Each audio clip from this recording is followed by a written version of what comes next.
Did you know that there's a book in the Old Testament that's all about a guy named Moses? See, Moses was a pretty big deal.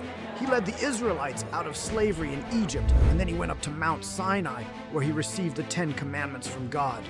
And then he led the Israelites into the Promised Land. But before he did all that, Moses was just a regular dude living in Egypt. He had a wife and kids, and a job as a shepherd.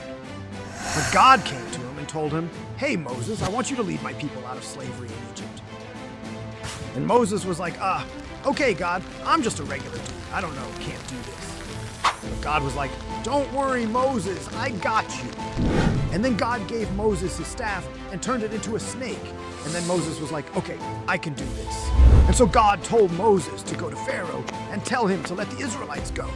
But Pharaoh was like, "Nah, I don't want to let them go."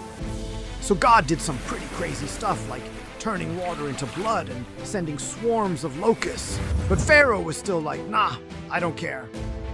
So God was like, "All right, I'm going to do one more thing." And he killed every firstborn son in Egypt. And then Pharaoh was like, okay, you win. The Israelites can go.